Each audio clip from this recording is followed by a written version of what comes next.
बिस्मिल्लाहिर्रहमानिर्रहीम। नाज़रीन, हमने ज़िक्र किया था कि हम फ़लस्तीन के तारीख़ी पस मंज़र को और हक़ाइक़ को एपिसोड्स के अंदर आपके सामने रखेंगे। तो आज की हमारी पहली एपिसोड है जिसमें हम फ़लस्तीन की मुक़द्दस सरज़मीन की अज़मत और फ़ज़ीलत आपके सामने रखना चाहते हैं, और ये रखना चाहते हैं कि मस्जिद अक़सा की बुनियाद कब रखी गई और किसने रखी। जहाँ तक इस सरज़मीन की अज़मत की बात है, ये वो सरज़मीन है जहाँ नबी अकरम सल्लल्लाहु अलैहि वसल्लम को मेराज हुई। अल्लाह ताला ने फरमाया, सुब्हानल्लज़ी अस्रा बिअब्दिही लैलन मिनल मस्जिदिल हराम इलल मस्जिदिल अक़सा अल्लज़ी बारकना हौलहु लिनुरियहु मिन आयातिना। और फिर इसी सरज़मीन के मुतालिक फरमाया, वनज्जैनाहु व लूतन इलल अर्ज़िल्लती बारकना फ़ीहा लिल आलमीन। अब यहाँ भी इस सरज़मीन को बरकत वाली सरज़मीन कहा गया है। अब इस सरज़मीन का आगाज़ किस तरह से हुआ और मस्जिद अक़सा की बुनियाद कैसे रखी गई, इस पस मंज़र की तरफ अगर हम जाते हैं तो नबी अकरम सल्लल्लाहु अलैहि वसल्लम की रिवायत जो कि हज़रत अबू ज़र रज़ी अल्लाह ताला अन्हु ने ज़िक्र की है और सही बुखारी की ये रिवायत है। आप सल्लल्लाहु अलैहि वसल्लम से सवाल किया गया कि सबसे पहले कौन सी मस्जिद बनाई गई दुनिया में, तो आपने फरमाया मस्जिद हराम। फिर दूसरे नंबर पे आपने फरमाया कि उसके बाद मस्जिद अक़सा बनाई गई, और इन दोनों के दरमियान 40 साल का फ़ासला है।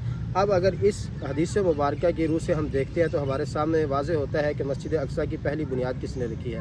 तो हज़रत आदम अलैहिस्सलाम वो शख्सियत हैं कि जिन्होंने सबसे पहले बैतुल्लाह की बुनियाद रखी, और हज़रत आदम अलैहिस्सलाम ही ने मस्जिद अक़सा की सबसे पहले बुनियाद रखी, क्योंकि रिवायत के अंदर है कि 40 साल का फ़ासला। और दूसरी रिवायत के अंदर आता है तो हज़रत आदम अलैहिस्सलाम ने पहले बैतुल्लाह की बुनियाद रखी, फिर मस्जिद अक़सा की बुनियाद रखी। 40 साल का फ़र्क इसी तरह से सामने आता है। और अगर दीगर अम्बिया की बात की जाए और उनको ये कहा जाए कि वो इस मस्जिद की बुनियाद रखने वाली पहली शख्सियत हैं, तो फिर इस रिवायत के अंदर जो 40 साल का जिक्र किया गया है, यकीनन फिर उसके अंदर मुताबिकत नहीं रहेगी। फिर जो तूफ़ान नूह आया उसके नतीजे में ये दोनों चीज़ें जो हैं वो मुकम्मल तौर पर इनके निशानात मिट चुके थे। फिर हज़रत इब्राहीम अलैहिस्सलाम को अल्लाह ताला ने हुक्म दिया और उन्होंने बैतुल्लाह की बुनियाद रखी।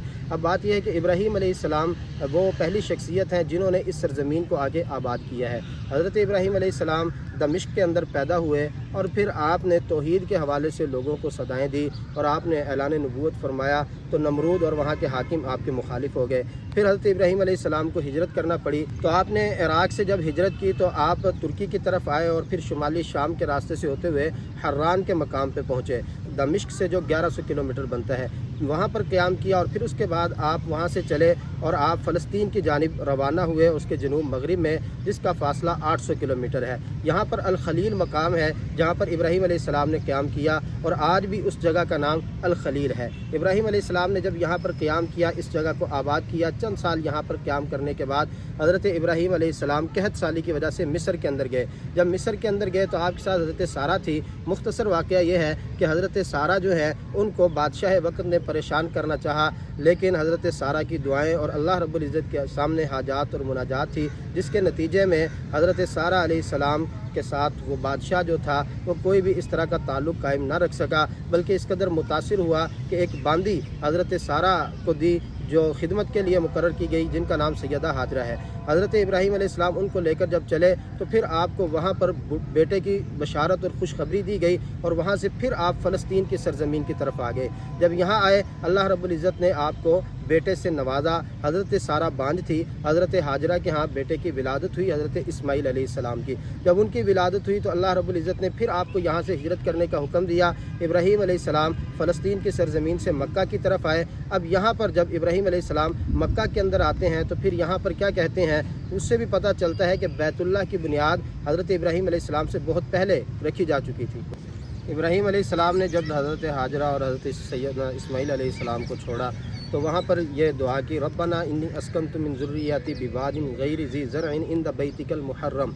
इब्राहीम अलैहिस्सलाम की दुआ से पता चल रहा है कि इब्राहीम अलैहिस्सलाम ये कह रहे हैं कि अल्लाह, मैंने तेरे घर के पास अपनी औलाद को छोड़ दिया है और ऐसी सरज़मीन है जो खेती बाड़ी के लायक और काबिल नहीं है। पता चल रहा है कि इब्राहीम अलैहिस्सलाम एक जंगल की बात कर रहे हैं, एक बियाबान की, एक वीराने की बात कर रहे हैं, लेकिन इंद बैतिकल मुहर्रम के अल्फाज इस बात पर दलालत करते हैं कि बैतुल्लाह मौजूद था, उसकी बुनियादें मौजूद थी। अब इब्राहीम अलैहिस्सलाम यहाँ से फिर फ़लस्तीन आते हैं। हज़रत इस्माईल अलैहिस्सलाम की, हज़रत इसहाक़ अलैहिस्सलाम की विलादत है, और फिर दोबारा आकर वो बैतुल्लाह की बुनियादें, व इज़ यरफ़उ इब्राहीमुल क़वाइद मिनल बैति व इस्माईल, दोबारा आकर फिर बैतुल्लाह को तामीर करते हैं। इब्राहीम अलैहिस्सलाम बैतुल्लाह की تعمیر کرنے کے بعد دوبارہ فلسطین کی سرزمین کی طرف آتے ہیں اور یہاں پر ابراہیم علیہ السلام کا انتقال ہو جاتا ہے، اور ابراہیم علیہ السلام کی قبر آج بھی الخلیل کے مقام پر واقع ہے، اور یہ مقدس جگہ ہے جو مسلمان، یہودی، عیسائی سب کے لیے ہی وہ قابل احترام اور قابل عزت جگہ ہے۔ اب یہاں پر ابراہیم علیہ السلام کے بیٹے حضرت اسحاق علیہ السلام ہیں جنہوں نے اس جگہ کو آباد کیا، حضرت اسحاق علیہ السلام کے بیٹے حضرت یعقوب علیہ السلام ہیں جنہوں نے اس کو آباد کیا، اور پھر بعد میں حضرت داؤد علیہ السلام انہوں نے پھر یہاں پر مسجد کو باقاعدہ آباد کرنا چاہا اور اس کو تعمیر کرنا چاہا، تو اللہ تعالیٰ کی طرف سے وہی آ گئی حضرت داؤد علیہ السلام پر۔ نبی اکرم صلی اللہ علیہ وسلم کا فرمان ہے کہ حضرت داؤد علیہ السلام سے کہا گیا کہ اس مسجد کی تعمیر حضرت سلیمان علیہ السلام کریں گے اور وہی اس کی تکمیل کریں گے۔ حضرت سلیمان علیہ السلام نے پھر یہاں پر عظیم الشان جو ہے وہ مسجد بنائی جس کو مسجد اقصیٰ کہا جاتا ہے، اور اقصیٰ کے معنی بھی یہی ہے، دور کی مسجد۔ تو حضرت سلیمان علیہ السلام نے یہاں مسجد تعمیر کی، شاندار مسجد تعمیر کی، جس کو یہودی کہتے ہیں کہ یہاں پر ہیکل سلیمانی تعمیر ہوا اور اس کو منہدم کر کے بعد میں جو ہے وہ مسجد بنائی گئی۔ تو اب اصل یہی چیز ہے کہ سلیمان علیہ السلام نے یہاں پر مسجد تعمیر کی، اور اب اس کے بعد کیا ہوا وہ انشاءاللہ ہم آگے جا کے بتائیں گے کہ سلیمان علیہ السلام نے جب یہاں پر مسجد تعمیر کر دی اور اس کے بعد جا کر کیا کیا حقائق آئے، اور کن کن لوگوں کا، کن کن مذاہب کا یہاں پر کنٹرول رہا، کن مذاہب کا یہاں پر قبضہ رہا، کن مذاہب نے یہاں پر حکمرانی کی ہے، یہ ساری تفصیلات مرحلہ وار آپ کے سامنے آئیں۔